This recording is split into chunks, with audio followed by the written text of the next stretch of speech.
Welcome to A Slice of SEL, a podcast for educators about social emotional learning.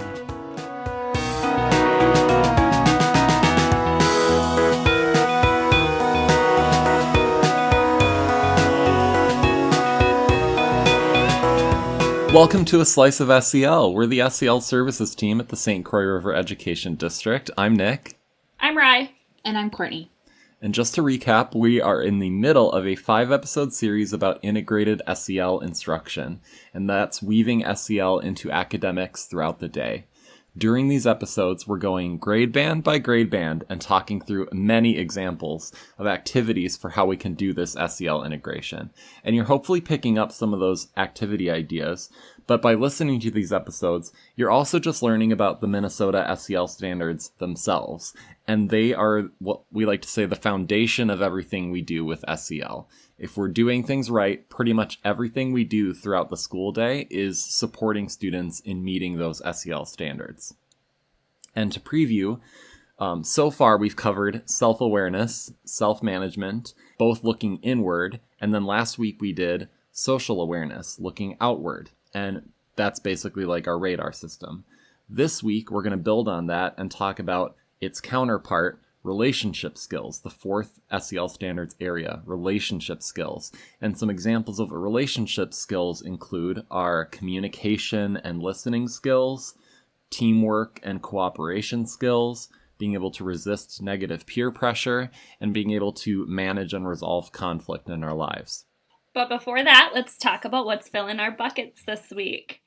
I'll go first. Last week, I had a friend that kind of had a rough week, and generally, I'm more of like a yoga, Zumba, cycle class kind of girl when it comes to fitness, but my friend, she's more of a aggressive, when she is going through stress, she wants to, hit some stuff. So last night I scheduled us a session at a mixed martial arts center in our town, and we took a MMA kickboxing exercise class, and I have to say I am hooked. Like, if it wasn't so expensive, I'd probably be a regular. So that really filled my bucket and got my week off to a good start.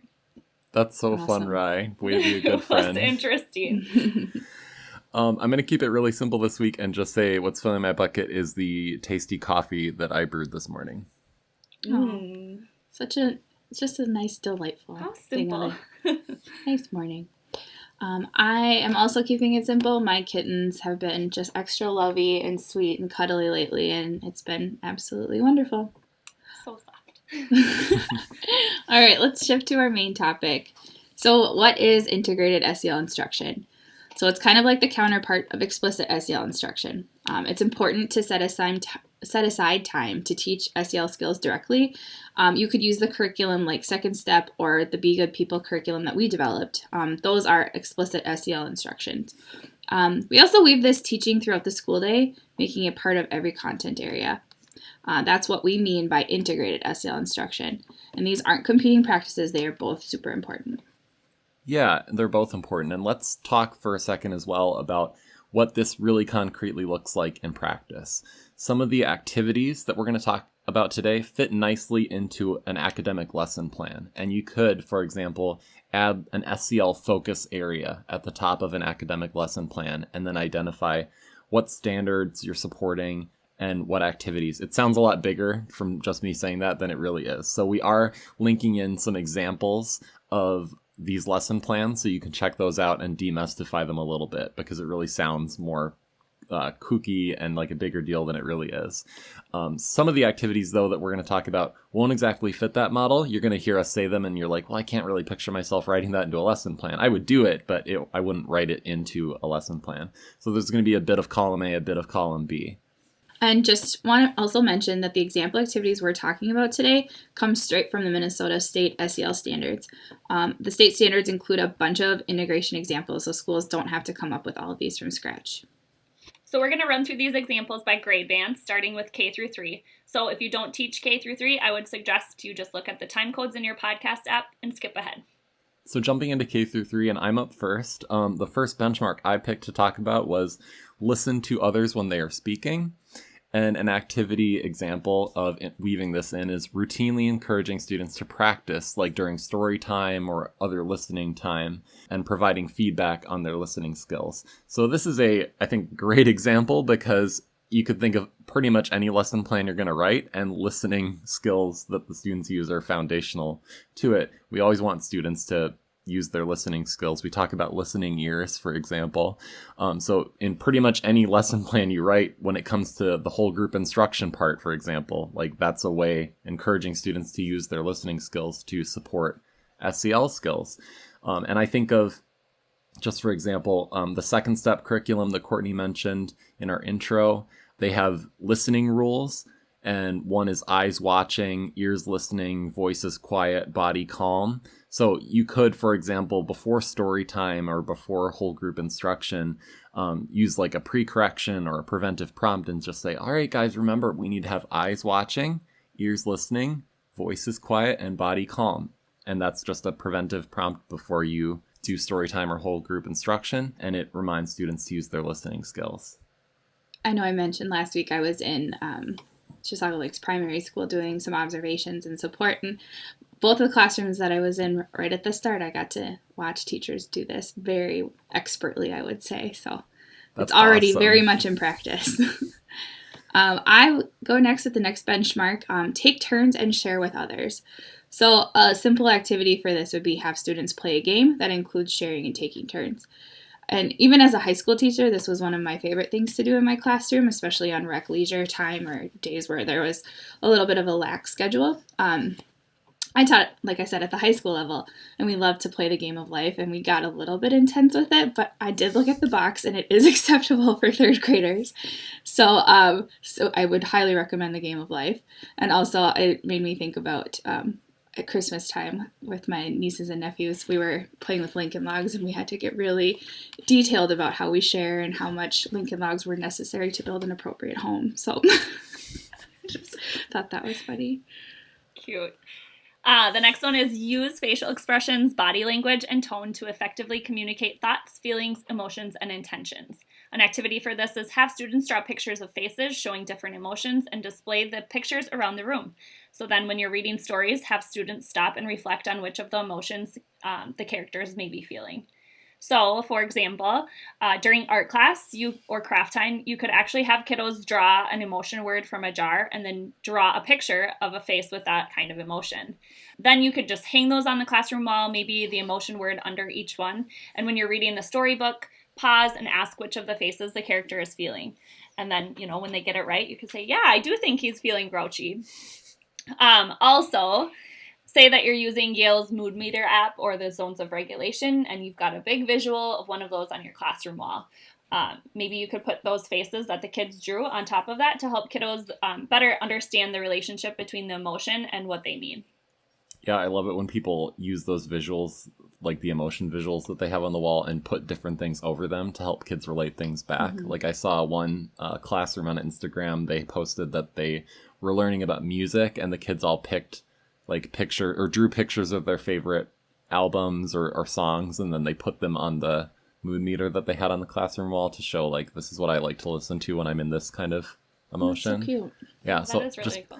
Being able to go pin stuff onto something is really cool, like that way. All right, the next benchmark is recognize how various relationships are different. So activity for this would be students draw a picture of various people in their lives. Ask students to present their picture and describe their relationship with the person pictured in small groups or to the whole class. When I thought of this one, I was thinking you could ask the group to draw someone very important to them in their family.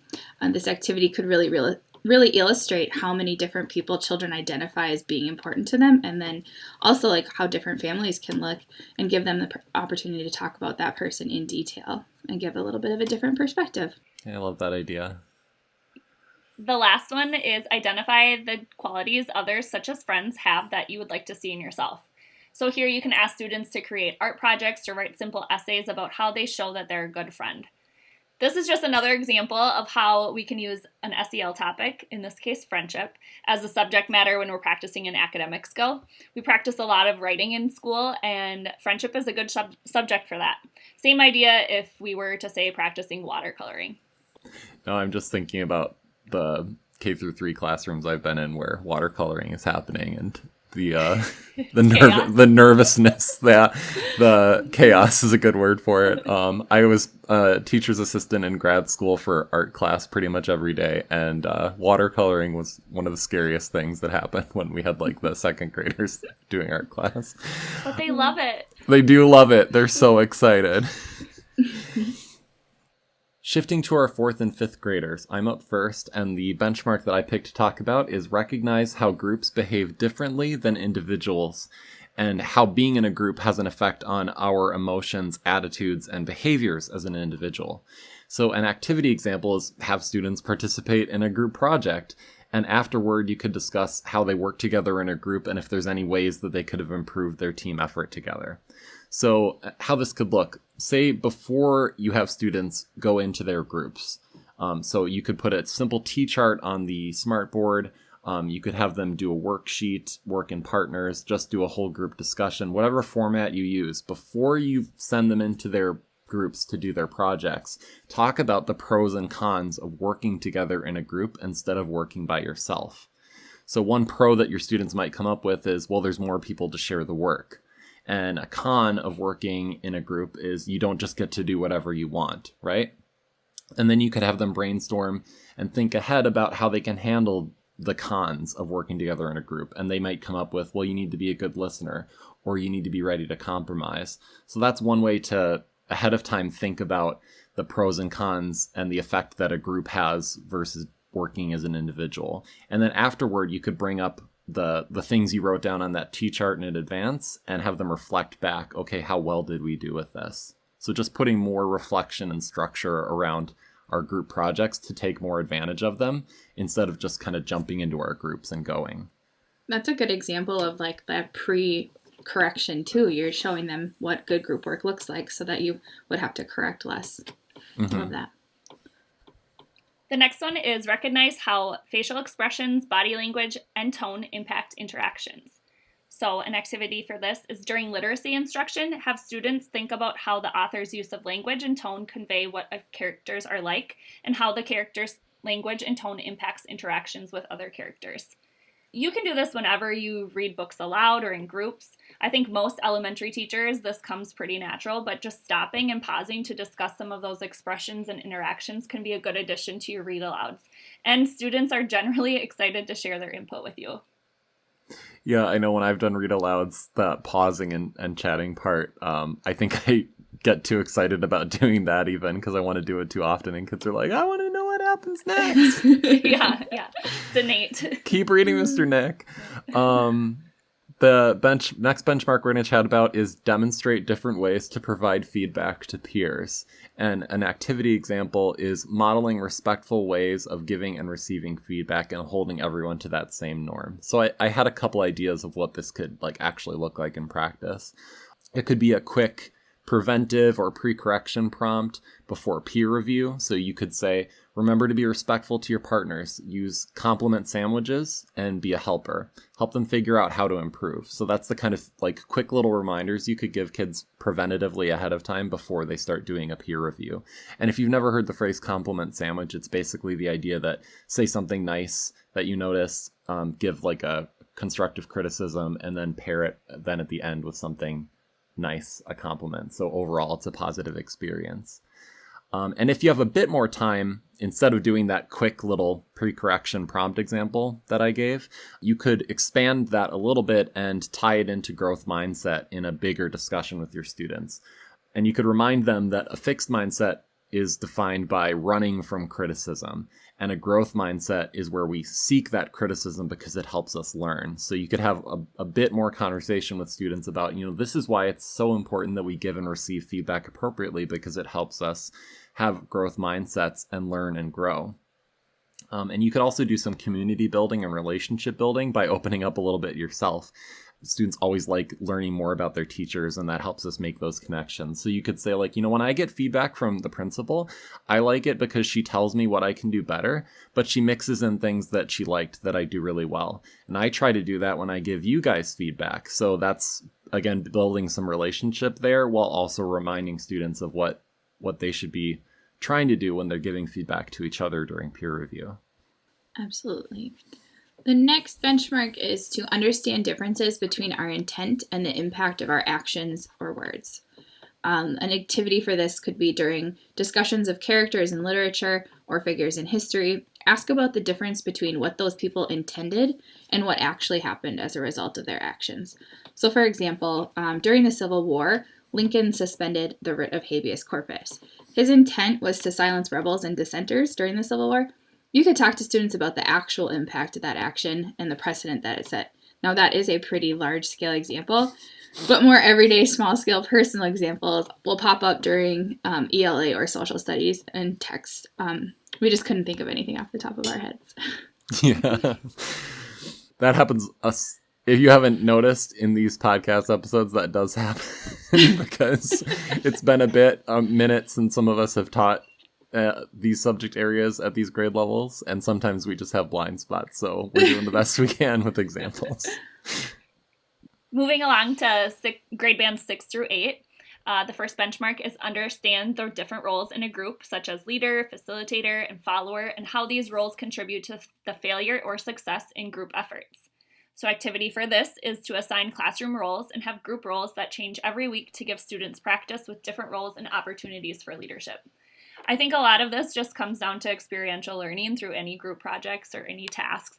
How much learning, even as adults, have we had when we have to work with others? But maybe in your classroom, it's through simple and everyday group activities like table jobs with assignments such as table leader, material manager, scribe, and cleanup crew.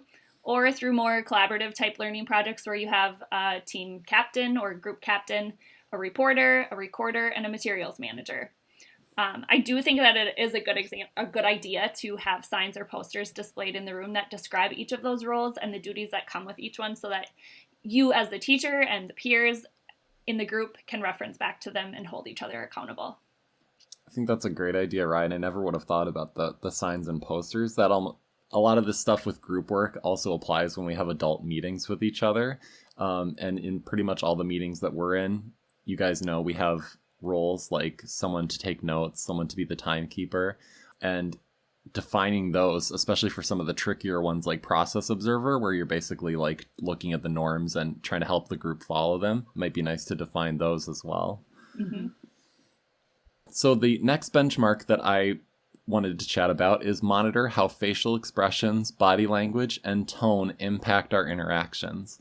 So an activity example, an ELA one, is when you're reading a literature text, asking students questions that draw their attention to the way that facial expressions and body language are described in the text, and how those facial expressions and body language provide implicit messages about how someone is feeling and how it's impacting other people. So in our episode from last week on social awareness, one of the social awareness skills is empathy. Again, it's like kind of like our radar system. And we gave a few examples in that episode of prompting students to think about characters' nonverbals and their body language and what it's telling us about how someone else is feeling. That's empathy. But at the exact same time, in those same situations, when we're talking about literature texts, we can follow that up and take the next step. And that's what this benchmark is getting at with these relationship skills. How does that affect the interaction? So how does knowing what that other character is feeling affect the interactions in the text? That's more where it becomes actionable, and it's about the relationships and the decisions of the people involved. So an example question could be, given that Joshua appeared to be highly agitated early in their conversation, do you think Maggie chose the right words? Would you have said it differently? Why? So you're getting at more like these characters are knowing what each other feel, and their emotions affect each other in the decisions they're making in their relationship and in their conversation. Nick, did you make up those characters? Yeah. Joshua and Maggie are an unwritten novel that's waiting to be written, just like my children's story about the polar bear and the narwhal from our episode last Is it week. in the same story, or is it different stories? Different texts entirely. different literature universes. All right. The next benchmark. Students are able to respond with positive action steps from feedback. So an activity for this, students practice providing constructive feedback to one another on their writing. And then students are given a chance to reflect on how that feedback impacted them. And then make sure to provide developmentally appropriate supports, for example, some sentence stems if needed. So on a rough draft of a small writing assignment, you could have students give each other feedback, and then after the rough drafts have been reviewed, have the students fill out an exit ticket and fill in sentence starters, such as something I could improve on is, or one thing I'll focus on next time, or even when I reviewed that feedback, I felt this type of way. Yeah, I love that example because we talked earlier in this episode about, the act of giving and receiving feedback, but this benchmark is about being able to then take that and translate it into action. So I love that exit ticket idea of filtering that feedback and then putting down on paper, like how I'm going to act on it. Great example, Courtney. The next benchmark we're going to talk about is reflect on their role in conflict. So an example activity is asking students to reflect on and write about a conflict situation and how they acted and the response. So what could have been done differently to get a more positive result?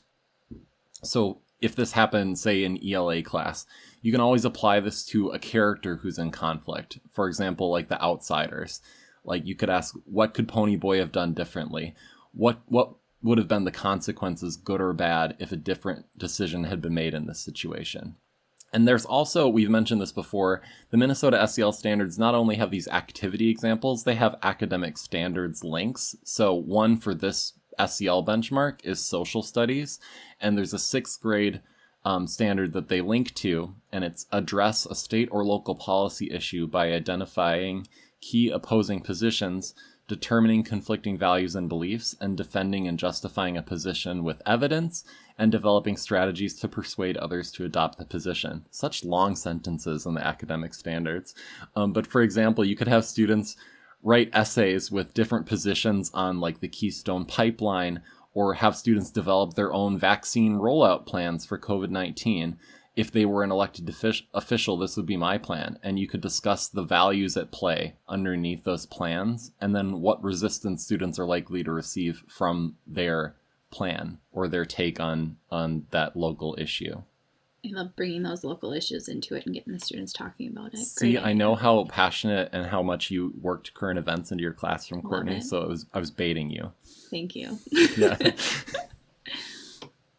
Okay, shifting to 9 through 12 on our high schoolers, I'm pulling a twofer and talking about 2 benchmarks that have a very similar activity example. So one of these benchmarks is creating positive group dynamics to move group efforts forward. And the second one is demonstrate capacity to provide leadership roles in cooperative learning. So an activity example for both of these is just when we're doing group projects or project-based learning, and you can do that in any subject area. And we use that phrase project-based learning, and just to clarify, that's a little bit different than just quote-unquote doing a project. The people from project-based learning sometimes describe just doing a project as a dessert project, because the idea with doing a project, a dessert project, is we've already presented the content, done much of the learning, and then with our dessert project, it's something we kind of tack on at the end, and we apply that learning. Where project-based learning is similar, but it's just larger scale, and it's the frame for all of the learning. So all of the content presentation and learning happens in the context of a project, which tends to be a little bit longer term. But anyway, whatever you're doing, if you're just doing a project, if you're doing project-based learning, you could offer students roles for their group and assign them. So like note taker, facilitator, for example. And you could have them come up with project norms. So have students brainstorm, and you could give them some examples, but they might come up with the norm of follow up on assigned action items, or don't interrupt each other during discussions. And you could even have them use a consensus ladder, which is a kind of fist to 5. If it's a 0, it's like we don't agree at all on this. If it's a 5, we're 100% in agreement, and there's layers in between. And we will link that into the show notes if you're curious. But the great thing about this is the more support and guidance we give students around norms and roles that they have in groups and ways of making decisions, those are definitely transferable skills that when they get to the workplace in particular, they're going to be able to leverage right away. Many of us as educators are in these meetings where we have roles that get assigned, we come up with norms. It's beneficial to us to come up with structured ways of making decisions, so we're not just letting the loudest voices in the room rule and just going with what the loudest voices say. So all of these supports we put around and help students learn how to do group cooperative work are things that they can immediately use when they get to the workplace. Yeah, I think as often as we can incorporate work skills into these projects and into this learning, it's super helpful for our students. The next benchmark we'll talk about is demonstrate ability to adapt to a variety of context, audiences, tasks, and feedback from self and others. So an activity for this would be students practice providing constructive feedback to one another on their writing. Students would also then be given a chance to reflect on how the feedback impacted them. So on a rough draft of a writing assignment, for example, you could have students give each other feedback. And then after all of the rough drafts have been reviewed, you could have the students meet in small groups and reflect on what they can improve on next time, and then how the feedback they received from each other impacted them. Yeah, I love that example, Court. I think we talked about it in the middle school benchmarks as well. Similar, but the idea of taking that feedback from others and filtering it and then reflecting on how you can apply it to your work. And this is relevant because I was just working with the middle school team the other day, and they're doing a explicit SEL instruction lesson about giving and accepting feedback. And we were talking about what a relevant skill that is and how students need to learn it. You don't have to apply every single bit of feedback you get. Learning that filtration process is really important. Absolutely. And the next benchmark we're going to chat about is demonstrate an ability to coexist civilly in the face of unresolved conflict. And talk about a benchmark that just continues to be worked on throughout life. I know I haven't completely mastered this one myself, but an activity example is you could use literature or biographies of characters, historical characters, who've dealt with unresolved conflict. And you could ask students how these characters and historical figures coexisted civilly when they were dealing with an unresolved conflict. So the first thing I thought of, honestly, when I read this is I haven't seen Hamilton, which I know I'll get a lot of grief for at this point because I'm just way past it. But I was thinking this would be not a great example, right? Because Aaron Burr and Alexander Hamilton, I don't think coexisted very well in the face of their unresolved conflict. So let's step away from that one. But in ELA text, historical text, science, there's so many examples of historical figures or fictional characters who did coexist well. And another thing that came to mind for me was Lincoln and his cabinet of rivals. So if you're unfamiliar, Lincoln brought in a lot of people into his cabinet who were his rivals when he was rising up politically, who disagreed with him on a lot of key areas. And you could bring this up during social studies or history class during discussion, add it to a worksheet, but have students reflect on, okay, how did that affect their working relationship in a beneficial way? Did it create some barriers for them working together? How did they work together even though they didn't agree on everything? That's a great example. I imagine that there was a lot of negotiation and conflict resolution skills, which is a perfect transition into my activity and benchmark, which is describing and applying negotiation skills. So students would engage in a debate on various topics on which students would choose. So like we kind of said before, negotiation is just one of those skills that it's important to teach students of that transition age as they, enter college and careers and just the real world in general. So a quick Google search on negotiation lesson plans led me to an activity called 4 words that could be easily adapted to fit many subjects. So the first thing that you do is you just pick a topic, then divide students into groups and tell them to come up with 4 words describing that particular topic, and then combine the groups back together and have them reach an agreement as to which 4 words to use as a whole group. I think that this would be such an interesting activity to do at the beginning and the end of a unit, just to see how some of those ideas and topic words changed throughout the lesson. I think that's a great example. And I love it anytime you're having students split into small groups, come up with their own word maps or filling out graphic organizers and have them kind of merge it together and discuss the differences between what they found. Mm-hmm. Great ways to integrate those skills in. So we're going to wrap things up and talk takeaways. So relationships is the counterpart to social awareness. So we talked last week about social awareness, and we said that's, empathy, perspective taking, kind of like our radar system, being able to recognize when a friend is having a tough day, for example. And relationship skills is the counterpart to that. If we, for example, recognize that a friend is having a tough day, we would then know to approach them, how to approach them, how to talk to them in a supportive way, take them out for a cup of coffee, things like that. So kind of building on those social awareness skills.